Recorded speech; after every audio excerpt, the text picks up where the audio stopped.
Ayan guys, nakaupo ko dito sa balkon, hindi gumagalaw yung kalapati.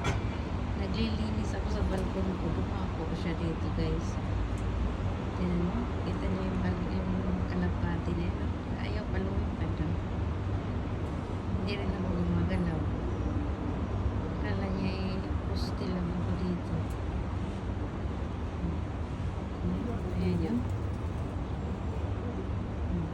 Ayun, lumipad na siya.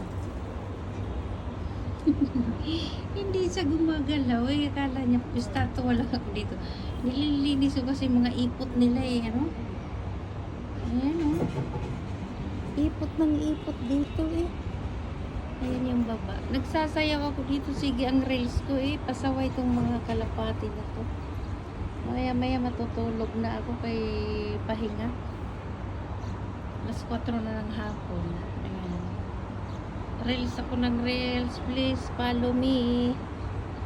Ayan. Dito ako sa balkon ko guys. Kita niyo yung kalapati lumapit sa akin.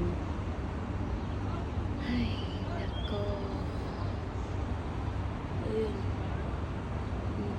Ayaw ko na magsayaw kasi tinitignan ako yung meron naka-standby din sa balkon nila. Masarap dito mag-standby kasi hindi po masyadong mainit. Ay, madaming kalapati eh. Pinugaran nila kasi ito dito eh. So, bye-bye!